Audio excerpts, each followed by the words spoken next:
My name is Liam Archer. I'm in my mid-30s now, and for most of my career, I worked in operations and supply chain management. Not the glamorous side of business, the quiet side, the part where things either move or they don't. Most people who met me at work had a pretty quick impression of who I was. The quiet guy. Reliable, the one who stayed late without making a scene about it. If something complicated broke in the system, I was usually the one who tried to figure it out. Not because I was trying to be heroic. Honestly, I've never been the loudest voice in the room. I've never been the person who fights for attention. I just like solving problems. But there's something interesting about being the quiet one in a workplace. People often confuse calm with passivity. They mistake patience for weakness. And over time, they begin to assume you'll always stay exactly where they placed you. That assumption is where this story really begins. A few years ago, I was working for a mid-sized logistics company that relied heavily on a fragile supply chain network. When everything ran smoothly, no one noticed. But when something failed, the entire operation could grind to a halt in days. And one year, that's exactly what almost happened. A combination of vendor failures, delayed shipments, and a flawed internal tracking system created a problem big enough to threaten millions of dollars in contracts.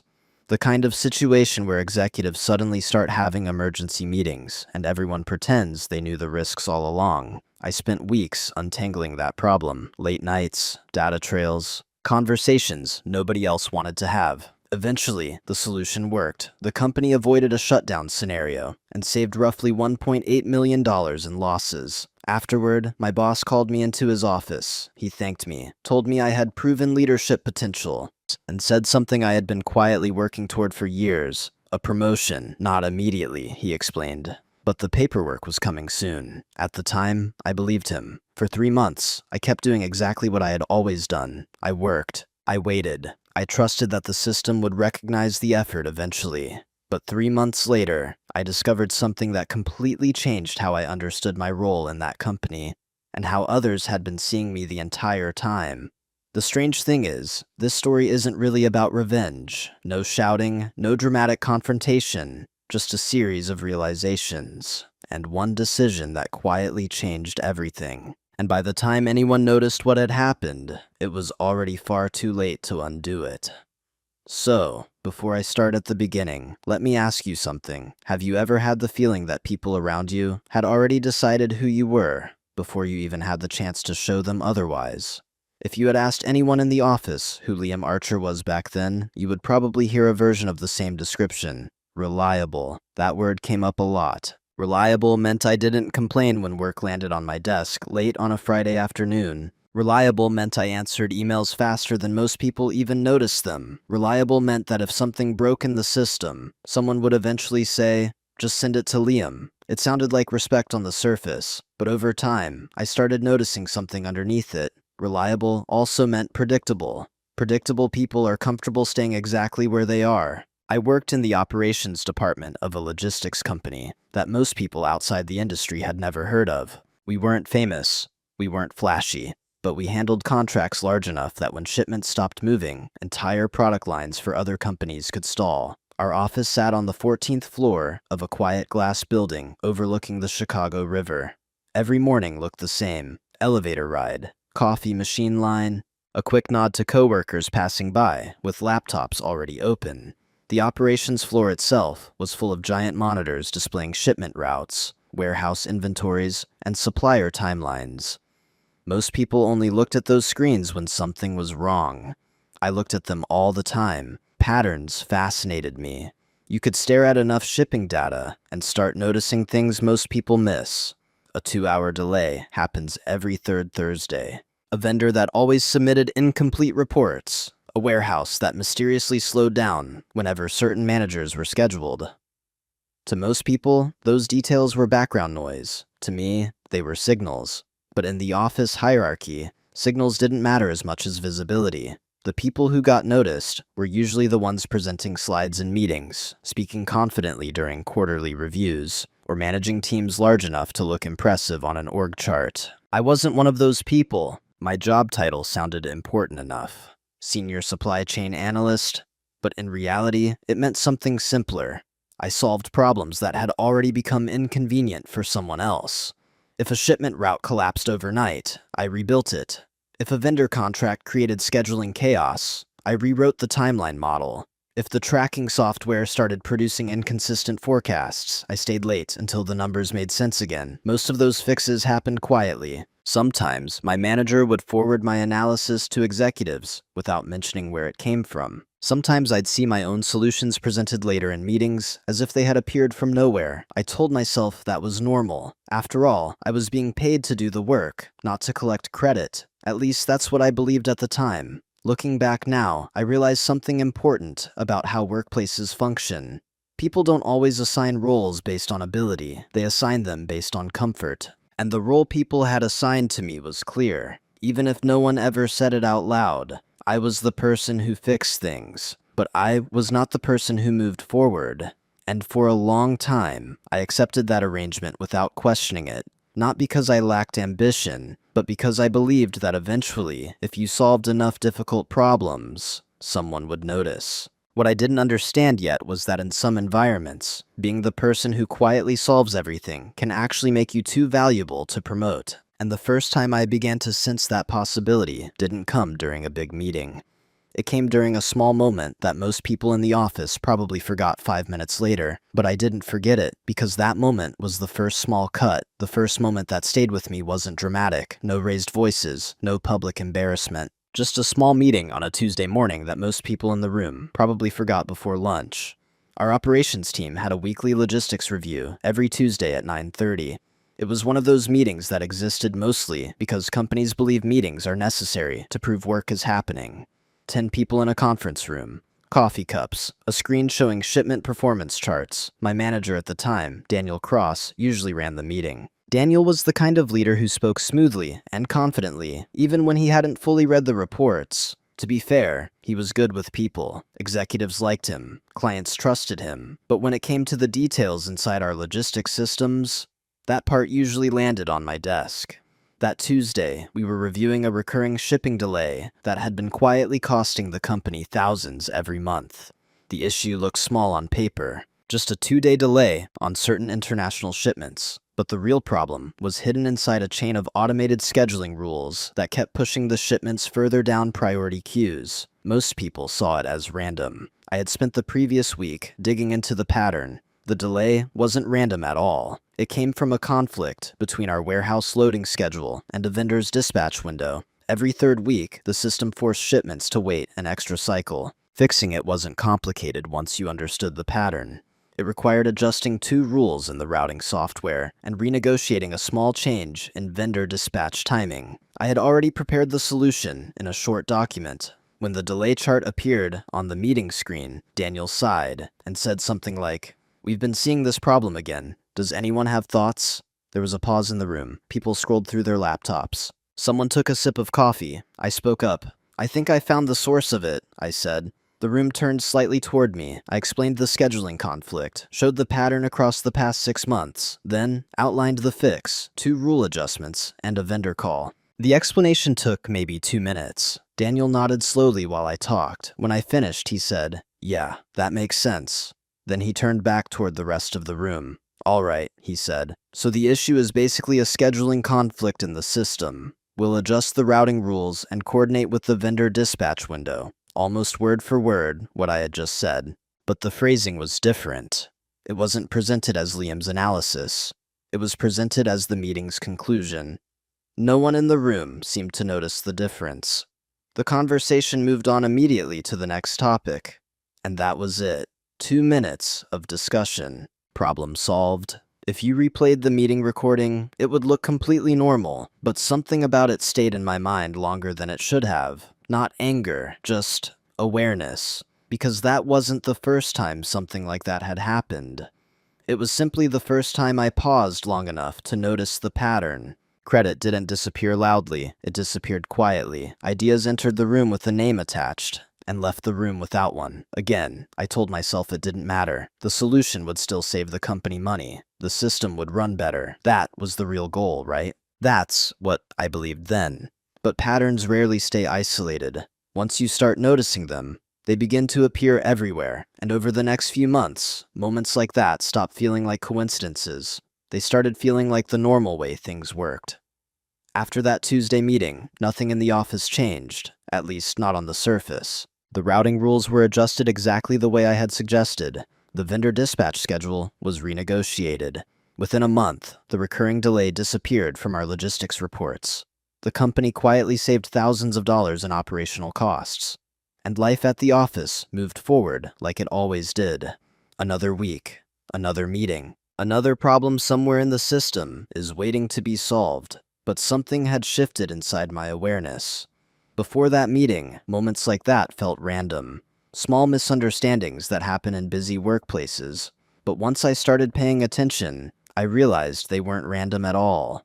They followed a pattern. Ideas I introduced in small meetings often reappeared later in larger ones, without my name attached. Emails I wrote explaining complex problems would be forwarded upward in the company chain, sometimes with only a short line added at the top. Here's the analysis. No mention of who had done the work. Again, none of it looked malicious. That was the strange part. No one was openly stealing credit. No one was saying anything insulting. No one was trying to embarrass me. It was subtler than that. The system simply absorbed the work, and the people inside that system moved forward with it. At first, I rationalized it. My manager had more visibility than I did. It made sense for him to communicate solutions upward. Executives didn't need to hear from analysts directly. That was a normal corporate structure. At least, that's what I told myself. But then, another moment happened that was harder to explain away. It was during a quarterly operations review with senior leadership. I wasn't invited to the meeting itself. Analysts rarely were, but I had spent nearly a week preparing the supply chain performance report that would be presented. 30 pages of analysis, shipment forecasts, risk projections, vendor reliability scores. It was one of the most detailed reports I had ever built. The morning of the meeting, Daniel stopped by my desk. "Hey, Liam," he said casually. "That report you put together looks great." I nodded. "Glad it helped." He smiled, already halfway walking away.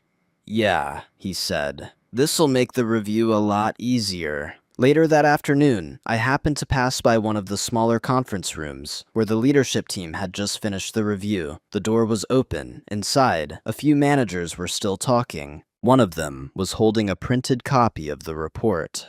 "I like the way you structured this analysis," he said to Daniel. "It made the risks really clear." Daniel nodded.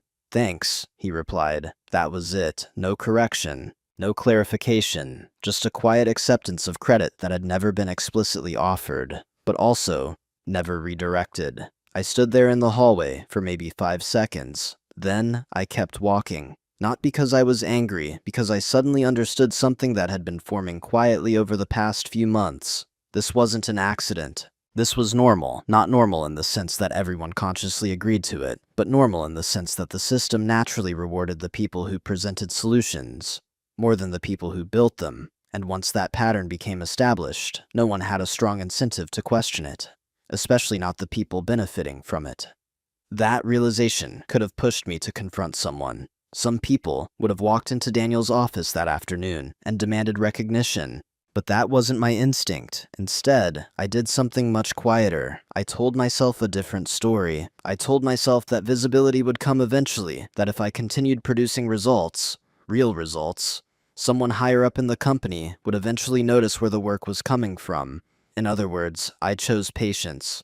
Looking back now, I understand why. Because at that stage of my career, I still believed something very simple, that hard work, over time, naturally reveals itself.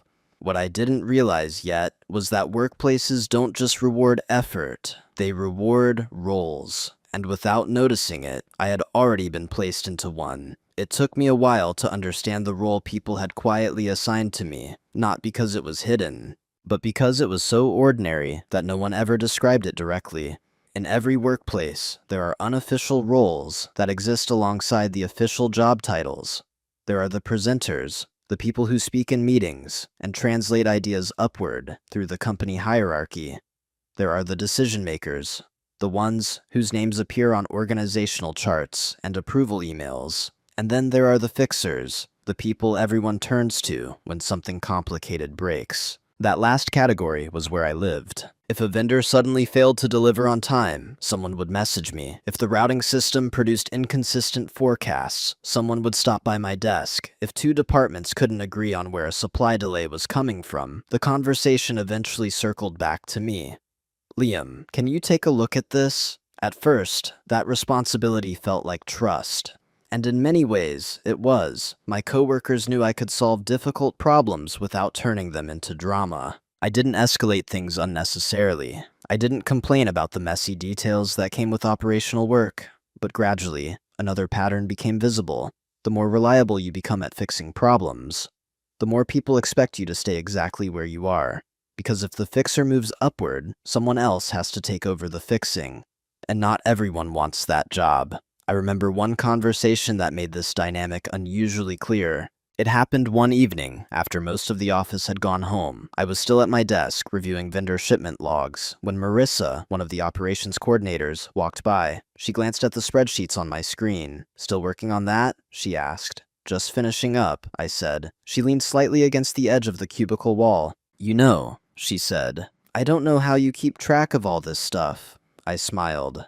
"It's mostly patterns." She nodded thoughtfully. Then she said something that sounded casual at the time. "But honestly, if you ever left this department, we'd probably fall apart." She meant it as a compliment. You could hear it in her tone, but something about that sentence stayed with me long after the conversation ended, because compliments sometimes reveal expectations. What she was really saying, without intending to, was this: the department needed me exactly where I was, not leading, not moving up, not transitioning into a different role. Right there, solving the invisible problems that kept everything functioning. And the strange part was that I had helped create that perception. Every time I stayed late to repair a system issue, every time I quietly rewrote a logistics model so shipments would flow again, every time I fixed something without asking for recognition, I was reinforcing the role, the reliable fixer. And reliable fixers are valuable, but they are rarely seen as people who need to be promoted quickly. Because, from a management perspective, promoting the fixer can create risk. What happens if the problems stop getting solved?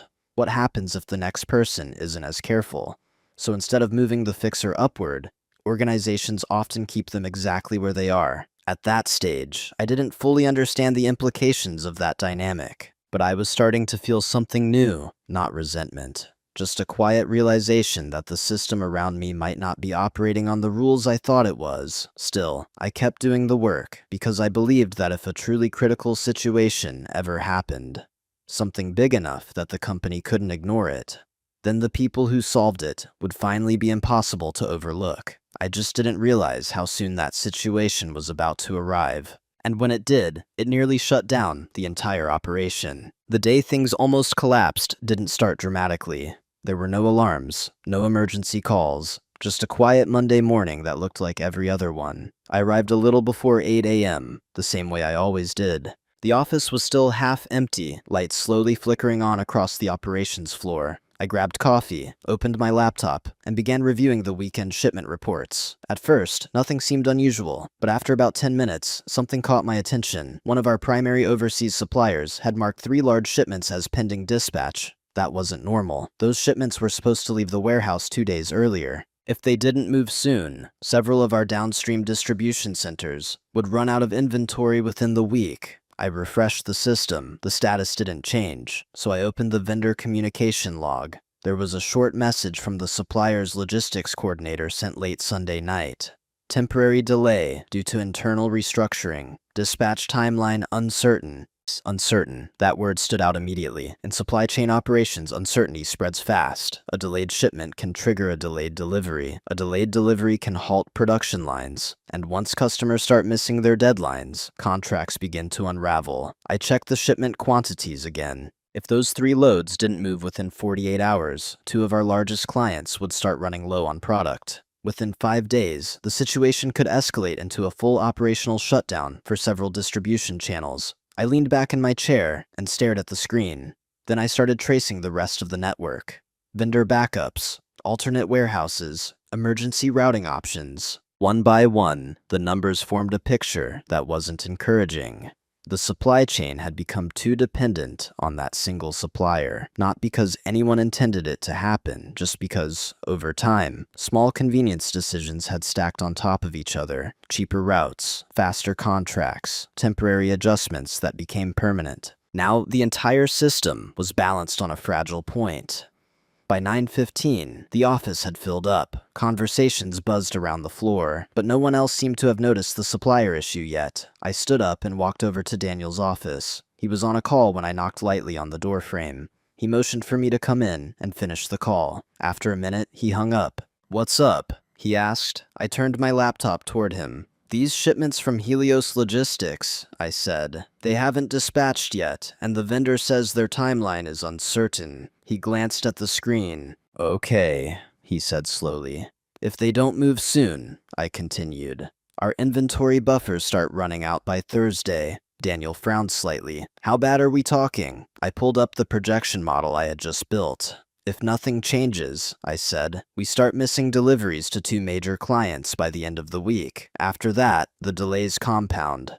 He stared at the screen for a moment, then he leaned back in his chair. "Well," he said, "let's keep an eye on it for now." That response surprised me. "Should we start exploring alternatives?" I asked. He shrugged. "Let's not overreact yet. Vendors run late sometimes." Technically, he wasn't wrong, but something in the numbers told me this wasn't a normal delay. Still, he was the manager, so I nodded and returned to my desk. For the next few hours, I kept watching the system, and by early afternoon, the situation had become clearer.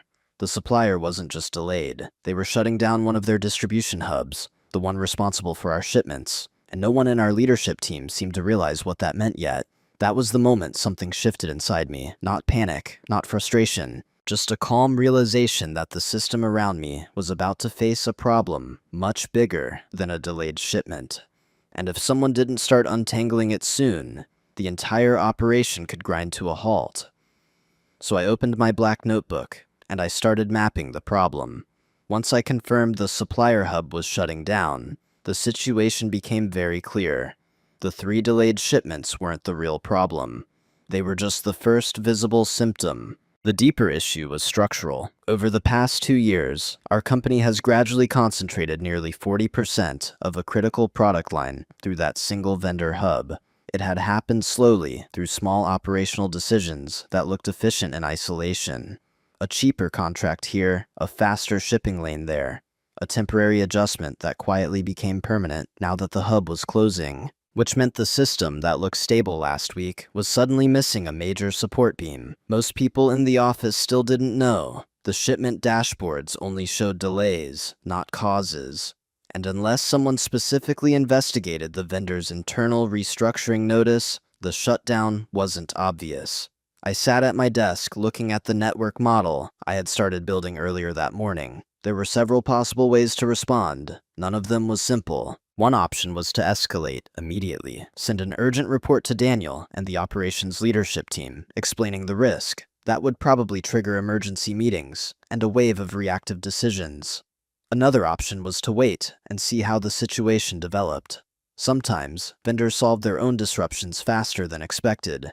But there was a third option: quietly analyze the entire system first. Understand every dependency, map every possible reroute, calculate which distribution centers could be stabilized and which ones were most vulnerable. That approach would take longer, but it would produce something different than a panic response. It would produce a solution. So I made a choice that afternoon. I didn't send another warning email. I didn't walk back into Daniel's office. Instead, I opened a fresh page in my notebook and started documenting the entire supply chain structure surrounding that vendor hub: warehouse capacities, alternate suppliers, shipping lane constraints. I worked through the numbers until the office lights dimmed automatically around 7 p.m. And then most people had gone home hours earlier. From the outside, it probably looked like I was doing the same thing I always did: staying late to review data, which technically was true. But something about the process felt different now, because this time, I wasn't just reacting to a problem.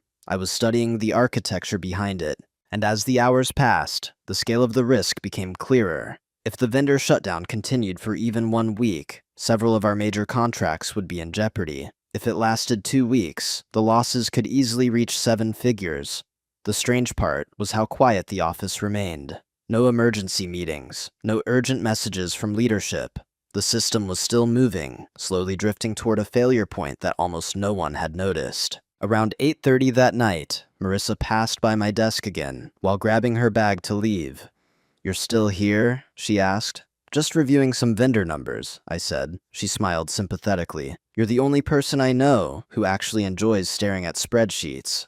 I returned the smile. "It's not the spreadsheets," I said. "It's the patterns." She laughed lightly and headed toward the elevators. A few minutes later, the office floor was completely silent. I looked at the network model again. There was a path through the problem, not an easy one, but a workable one. It involved rerouting shipments through two smaller vendors, renegotiating emergency dispatch windows, and temporarily shifting inventory buffers between distribution centers. Complicated, but possible. And if it worked, it wouldn't just stabilize the system. It would prevent what could easily become a $1.8 million operational loss. I closed my notebook and sat back for a moment. Most people think silence is passive, but sometimes silence is simply time spent preparing. And by the time the rest of the company realized how serious the supplier shutdown was, I was already halfway to solving it. Over the next 2 weeks, most people in the company believed they were watching a routine supply delay unfold. A few shipments were late, some delivery estimates shifted. Customer service teams sent polite emails, explaining that certain orders might arrive a little later than expected. From the outside, it looked like a minor disruption, but the real work was happening quietly behind the scenes, and almost no one noticed. Every morning, I arrived early and opened the supply chain dashboards before most of the office had logged in. I tracked the vendor shutdown updates, recalculated shipment timelines, and slowly expanded the network model I had started building that Monday night. The more I studied the system, the more I understood how fragile it had become. Our company had built efficiency by compressing margins in the supply chain. That approach worked well when everything ran perfectly, but efficiency and resilience are rarely the same thing. The vendor hub that shut down had been absorbing a huge portion of the operational complexity. It was the silent stabilizer in the network, now that the stabilizer was gone, which meant the system needed a new structure. So I began constructing one, not in meetings, not through presentations, just quietly in the background. First, I mapped every vendor capable of supplying the affected product lines within our geographic range. Many of them had been used years earlier, but were slowly phased out when the Helios hub became more convenient. Then I looked at transportation capacity. Some shipping lanes had unused bandwidth. Others were overcommitted, but could be adjusted with schedule changes. Finally, I examined the warehouse network. 2 of our smaller distribution centers had enough buffer capacity to temporarily absorb inventory if shipments could be redirected quickly enough. Piece by piece, the alternative system started forming, but designing the structure wasn't the difficult part. The difficult part was confirming whether the vendors involved could actually support the emergency plan. That meant reaching out to them directly, not with official corporate negotiations, just with careful questions. I called one of the smaller suppliers we had worked with 3 years earlier. Out of curiosity, I asked their logistics manager, if a company suddenly needed to move additional volume through your dispatch line, how flexible would your schedule be? There was a pause on the phone. "Depends on the volume," he said. I gave him a hypothetical number slightly smaller than what we actually needed. He whistled softly. "That's a lot, but if the dispatch windows were staggered, we could probably manage part of it."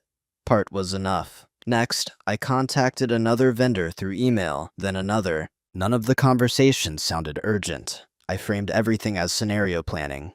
Just exploring possibilities, I would say. What no one outside those calls understood was that I was slowly testing whether the entire alternative supply network could actually function. Meanwhile, inside the office, the situation was beginning to surface. One Wednesday morning, Daniel stopped by my desk. "You've been looking at the Helios delay, right?" he asked. "Yeah," I said. He rubbed the back of his neck. "Leadership's starting to ask questions about it." I nodded. "That makes sense." He glanced at my screen, where shipment projections filled the display. "Think it'll stabilize?" he asked. I paused for a moment, then I said something carefully neutral. "It depends on how long the hub stays offline." He sighed. "Well, keep an eye on it." "Of course." He walked away a moment later. That conversation lasted maybe 30 seconds, but it confirmed something important. Leadership still believed the disruption might resolve itself. They hadn't yet realized how serious the vendor shutdown actually was, which meant the window for proactive action was closing quickly. That night, I stayed at the office again, refining the alternative routing plan. By then, the numbers were clear. If the rerouting strategy worked, the company could stabilize deliveries within 5 days. If nothing changed, the loss projections were approaching $1.8 million in breached contracts and emergency procurement costs. I wrote the final calculations carefully in my notebook. Then I prepared a document explaining the entire recovery plan. 30 pages, vendor commitments, shipping schedules, warehouse capacity adjustments, every step required to rebuild the supply chain without the Helios hub. When I finished, I sat quietly for a moment, because I realized something unusual. The company was about to face the biggest operational crisis it had seen in years, and the solution to that crisis was sitting quietly on my laptop, on a desk that most people walked past every day without noticing. The moment I realized I had leverage didn't arrive with excitement, it arrived with clarity. Up until that point, I had been focused on one goal, stabilizing the supply chain, before the disruption turned into a full operational failure. The model was finished, the alternative routes were mapped, and the vendors had quietly confirmed they could support the plan if it became necessary. From a technical perspective, the solution existed, but something about the situation kept bothering me, not the logistics, the structure around it. For weeks, the company had been drifting toward a 7-figure loss without realizing it. Leadership meetings were happening, reports were circulating, and still no one had identified the real cause or the scale of the risk. And yet, the answer was sitting in a document on my laptop. I opened the recovery plan again late one evening and read through it slowly. Vendor commitments, dispatch schedules, warehouse redistribution. Every line represented hours of analysis, and every page represented something else too. Proof. Proof that the problem had been understood before it escalated. Proof that a solution existed before panic forced rushed decisions. Proof that someone in the organization had quietly done the work of rebuilding the system. For the first time since the crisis began, I wasn't thinking about the logistics network. I was thinking about visibility, not the kind that comes from speaking loudly in meetings. The kind that comes from timing, because whoever presented the solution to leadership would become the person who had saved the operation. And I already knew how that story usually played out. The fixer builds the system. The presenter explains the system. The presenter receives the recognition. The pattern was familiar. I had seen it happen before, only this time, the scale was much larger. Saving a few $1,000s in operational delays was one thing. Preventing a potential $1.8 million loss was something entirely different. That kind of event changes how leadership sees people. I closed the document and leaned back in my chair. For a moment, I thought about sending the report directly to Daniel the way I normally would. That was the routine. That was the structure the company expected. But then, another thought occurred to me. 3 months earlier, during a performance review, Daniel had said something I hadn't paid much attention to at the time. "You're doing excellent work," he had told me. "If things keep going this way, we'll start talking about the next step for you." At the time, it sounded encouraging. Now it sounded vague. The next step.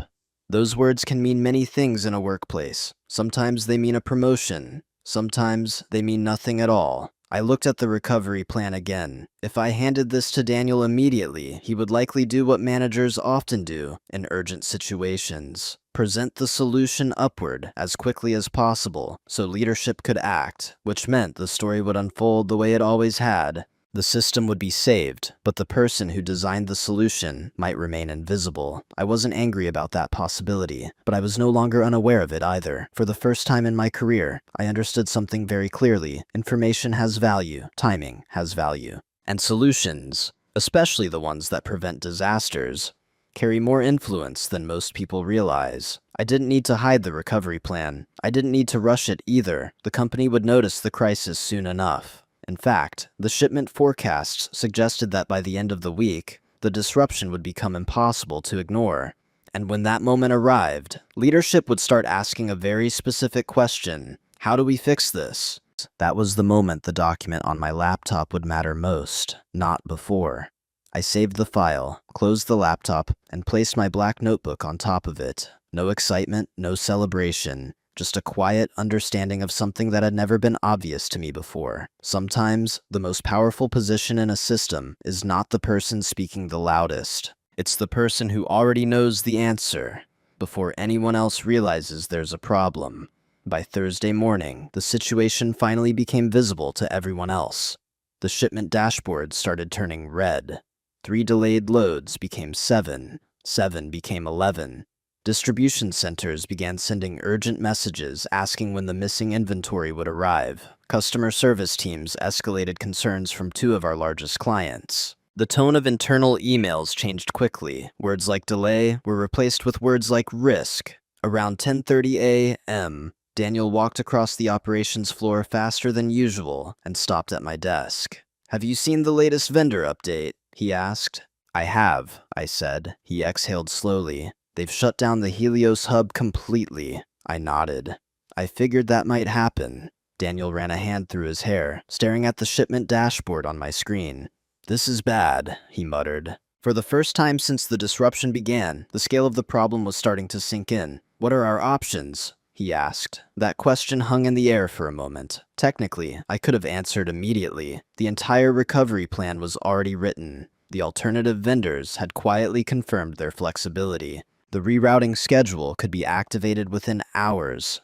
But this moment mattered, because the answer to that question would define what happened next. I opened my notebook slowly and flipped through a few pages. "There might be a way to stabilize things," I said carefully. Daniel looked at me. "Really?" "I've been mapping some alternatives." His expression shifted from concern to cautious relief. "Well, that's good," he said. "Leadership's calling an emergency meeting in about an hour. We need something to show them. Something to show them." The phrase landed exactly the way I expected it to. In other words, Daniel would walk into the meeting with the solution. He would present it. Leadership would act on it. And the story of the crisis would form around the people in that room. None of that would be unusual. It was simply how organizations worked. But something inside me paused. Not out of resentment, out of clarity. Because for the first time in years, I understood the leverage sitting quietly in my hands. A fully developed recovery strategy. A crisis large enough that leadership couldn't ignore it. And a manager who was suddenly very interested in the answer. I closed the notebook gently. "There are a few things I'd want to confirm before presenting anything," I said. Daniel blinked. "Like what?" "Vendor dispatch windows, warehouse load balancing, a couple of transportation constraints. All true. But also, things I had already verified earlier in the week." Daniel looked at the clock on the wall. "Well, can you pull something together before the meeting?" I paused just long enough to consider the decision in front of me. There were several paths available.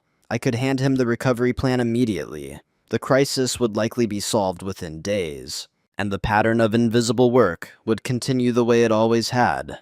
Or I could do something slightly different.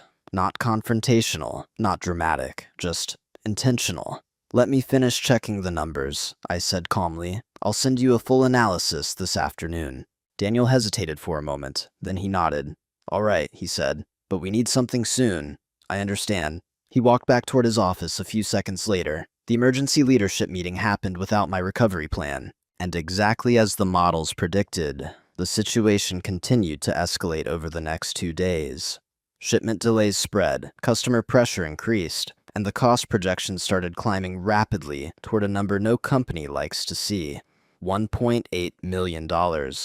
By Friday afternoon, the office felt different. Not loud, just tense. Because everyone understood something serious was unfolding, even if they didn't yet know how to stop it. Meanwhile, the solution was still sitting quietly on my laptop, and I had just made a decision that would change the entire outcome of the story, not through confrontation, not through anger, simply through timing. By Friday evening, the office had become unusually quiet, not the peaceful quiet of a normal end-of-week afternoon, but the kind of quiet that happens when people are waiting for answers that haven't arrived yet. The emergency leadership meeting earlier that day hadn't solved anything. Several ideas had been discussed: temporary inventory rationing, expedited air shipments, and emergency procurement from unfamiliar vendors. All of them were reactive. None of them addressed the real structural problem created by the Helios hub shutdown. I knew that because I had already modeled each of those options earlier in the week.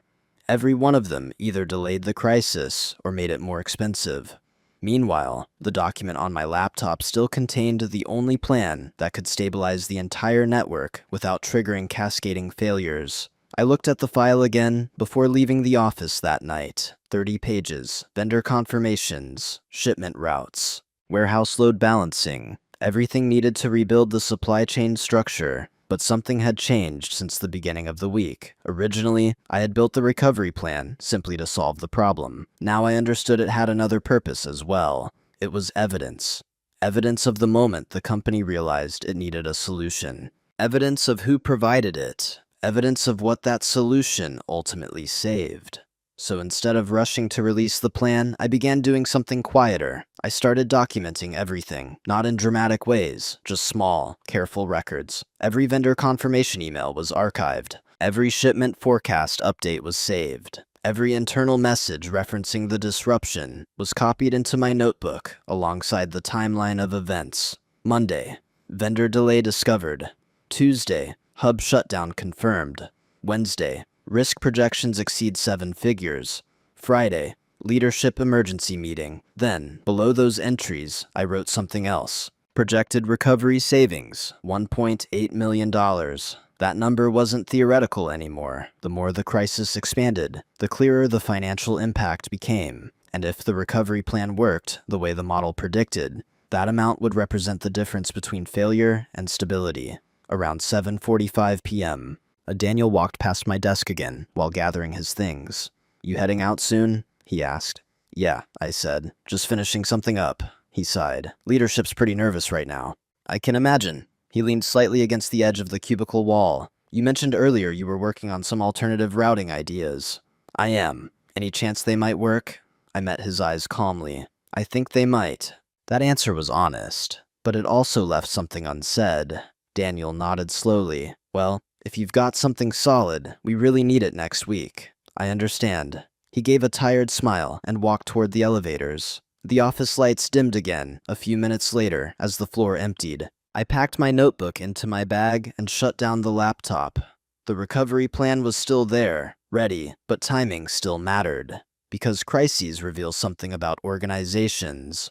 When pressure rises high enough, people stop looking for convenient answers.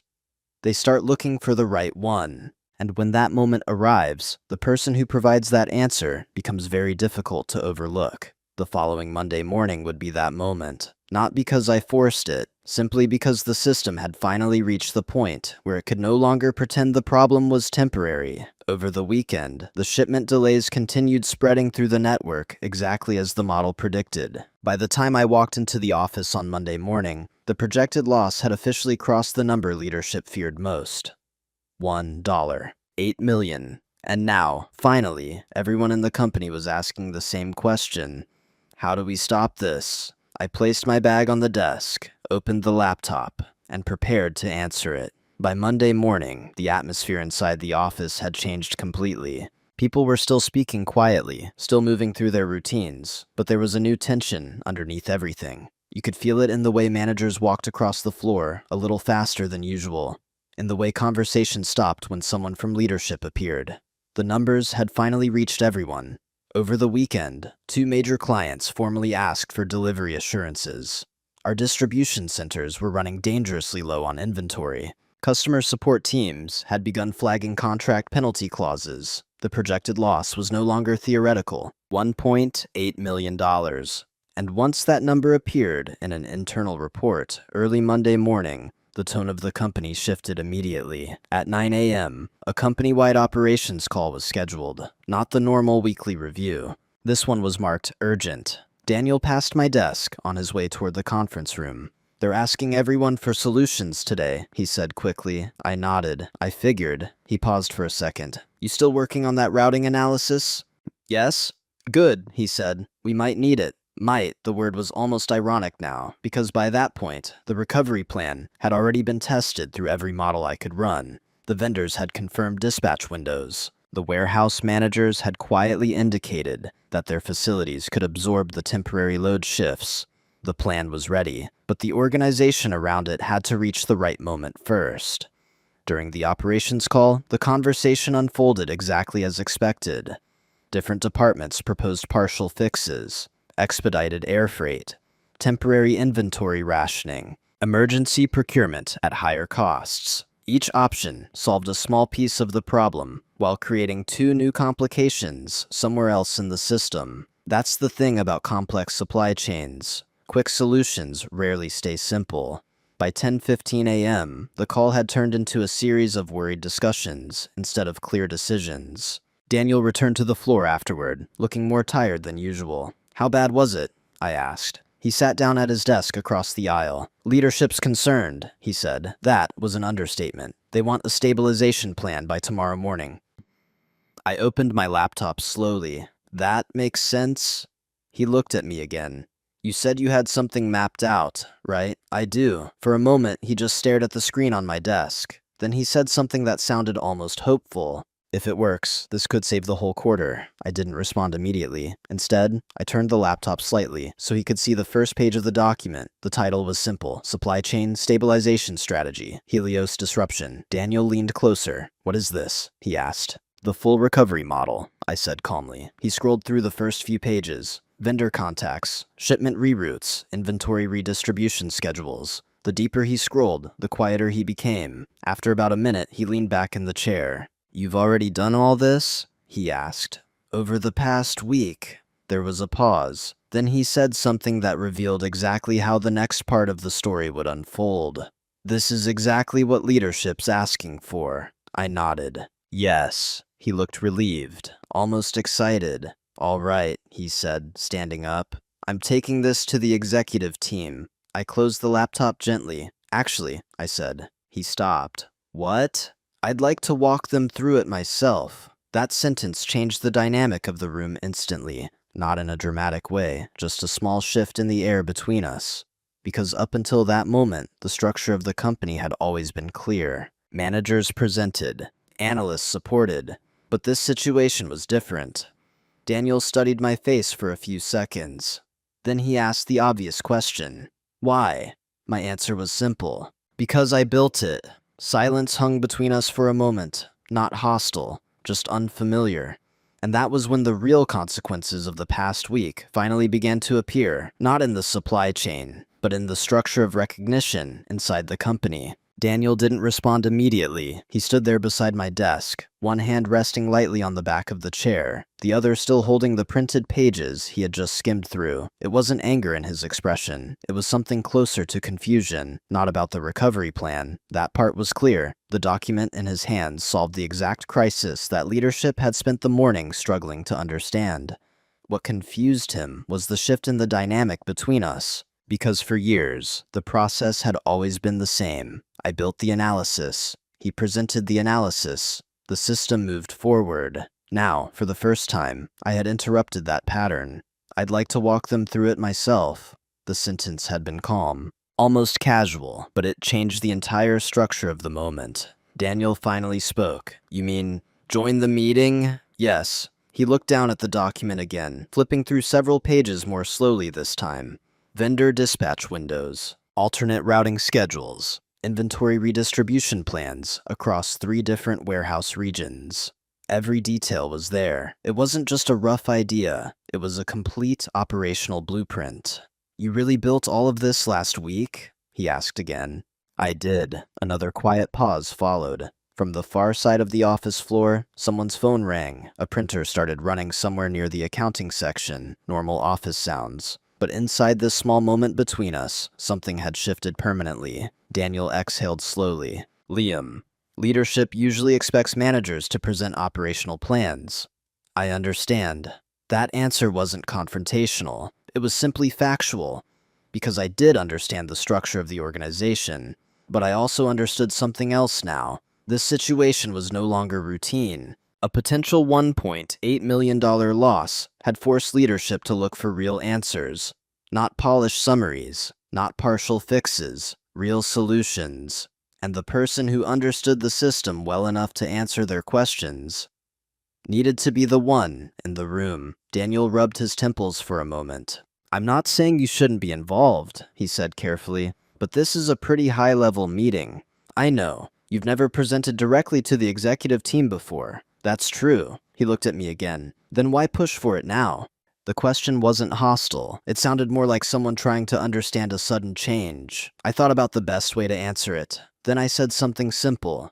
Because if they're going to rely on this plan, they should hear it from the person who built it. No accusation, no criticism. Just a quiet statement of logic. Daniel studied my face for a few seconds. Then he looked back down at the report again. The truth was already sitting in his hands. 30 pages of work. A week of analysis. A solution that no one else in the company had managed to produce yet. Finally, he gave a small nod. "All right," he said. Relief wasn't the emotion in his voice. Acceptance was. "I'll tell them you'll be joining the meeting. Thank you." He walked back toward his office a moment later. From the outside, the exchange probably looked like a normal workplace conversation. But something important had already become irreversible, because the recovery plan now had a clear origin. My name was on the document. My explanation would be the one leadership heard. And once the executive team understood how the crisis had been solved, the story surrounding the entire event would start forming around that moment, not the earlier meetings, not the confused attempts to patch the system. The moment the real solution appeared. In other words, the narrative of the crisis had already begun to shift. And by the time anyone else realized what that meant, it would be too late to reshape it. The meeting invitation came on a quiet Tuesday morning. Just a short calendar note from my director, Mark. "Liam, can you stop by my office at 2 p.m.? Sent 3 months earlier, that message would have filled me with nervous anticipation. Back then, every meeting felt like it might finally be about the promotion I'd been promised after solving the supply chain crisis. But by now, I already understood how the story had unfolded. So when I walked into his office at exactly 2 p.m., I wasn't anxious, just calm. Mark gestured toward the chair across from his desk. "Have a seat." I sat down. He watched me for a moment before speaking. "I've been hearing some things," he said carefully. "I imagine you have," I replied. He leaned back in his chair. "You spoke with senior leadership." It wasn't a question. "Yes." A small pause followed. "You could have come to me first." I met his eyes. I did. The room went quiet. Mark rubbed his chin, clearly weighing his words. "So let me ask you something," he said. "Why escalate it now?" I answered simply. "Because the problem was never the crisis." He frowned. "What do you mean?" "The supply chain issue was solved months ago," I said calmly. "What came after that was the real problem." Mark didn't interrupt. "For 3 months," I continued, "the story inside the company was that I saved $1.8 million, and we were working on the promotion paperwork." I paused. "But that story was only true from one angle." He studied me carefully. "So what did you tell them?" "The truth," I said. "And what truth is that?" "That the person who solved the crisis was still waiting for the role that had already been promised." Mark leaned back slowly, not angry, just thoughtful. I placed a small folder on his desk. Inside were timelines, emails, and documentation. Nothing dramatic, just facts. He flipped through a few pages before closing it. "You've been preparing this." "Yes." "And why give it to me now?"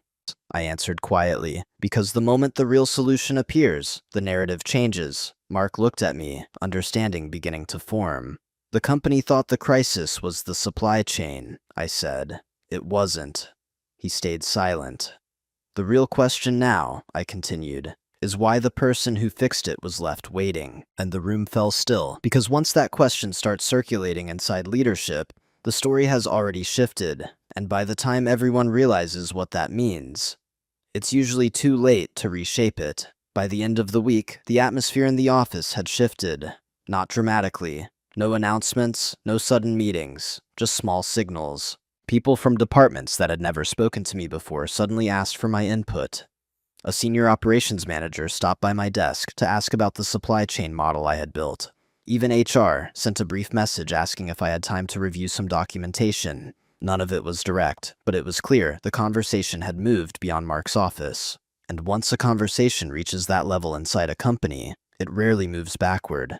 Late that afternoon, Mark appeared beside my desk. "Got a minute?" he asked. His tone was calm, almost neutral. We stepped into a small conference room nearby. The door closed softly behind us. Mark didn't sit right away. He stood at the table, fingers resting lightly on the surface. I've been speaking with leadership, he said. I assumed you would. He nodded once. They're reviewing everything. I expected that too. Mark finally sat down across from me. For a moment, neither of us spoke. Then he said quietly, "You could have handled this differently." I considered the statement before answering. Maybe. He looked at me carefully. But you didn't. No. Another silence settled between us. Mark leaned back in his chair and exhaled slowly. You realize this puts the company in a difficult position. I kept my voice steady. The position already existed. He watched me for a long moment. There was no anger in his expression now, just a kind of reluctant understanding. "You're not backing down," he said. It wasn't a challenge, just an observation. I shook my head slightly. No. Mark glanced toward the window, thinking. When he looked back at me, his voice was quieter. "Leadership is asking what resolution looks like." I folded my hands on the table. The same thing I was told 3 months ago. He nodded slowly. The promotion, the role, the recognition that should have followed the moment the crisis was solved. Mark stood up. For a moment, it looked like he might say something else, but instead, he simply said, "I'll be in touch." As he opened the door, I realized something important. The conversation was no longer about convincing anyone. It was about what the company would choose to do next. And for the first time since this started, that decision wasn't in my hands anymore. That night, I stopped by a small bar, a few blocks from my apartment. It wasn't crowded, just a few quiet conversations, low music, and the warm amber light that makes places like that feel slightly removed from the rest of the city. I wasn't there to celebrate. Mostly, I just wanted a moment where the week could slow down. I ordered a drink and sat near the end of the counter. About 10 minutes later, someone took the seat beside me. "Funny running into you here." I turned my head. Rena. She looked exactly as confident as I remembered. Calm, composed, and completely unbothered by the coincidence that clearly wasn't one. "Was it really random?" I asked. She smiled faintly. "Not really." Rena signaled the bartender for a drink, then turned slightly toward me. "I heard things got interesting at work. News travels fast inside a company, faster than people expect." "You heard correctly," I said. She studied my face for a moment. So the quiet guy finally pushed back. I didn't respond. Rena leaned her elbow on the bar. "You know," she continued, "most people would have just let it go. Maybe. But you didn't." "No." She nodded slowly, almost approving. "That takes patience." There was a brief pause, while the bartender placed her drink in front of her. Rena lifted the glass slightly, turning it in the light. "So, what happens now?" she asked. "Leadership decides." "And you?" I took a small sip of my drink before answering. "I've already made my move." Rena watched me closely. "You're very calm about all of this." "I've had time to think." She smiled again, but this time there was something sharper behind it. "Careful, Liam." I raised an eyebrow. "Why?" "Because when the narrative starts changing," she said quietly, "people start protecting themselves." She took a sip of her drink. "And sometimes that means rewriting the story again." I set my glass down on the counter. "That depends on who's holding the facts." Rena held my gaze for a second longer. Then she gave a small nod. "Fair enough." For a moment, we both sat there in silence, the noise of the bar filling the space between us. Finally, she said, "Well, I guess we'll both see how the story ends." And for the first time that evening, I realized something. The real outcome of everything that had started 3 months ago was still quietly unfolding. Video hữu ích, hãy ấn like và đăng ký kênh để ủng hộ mình nhé. Chúng ta sẽ gặp nhau ở những video tiếp theo. Bye bye.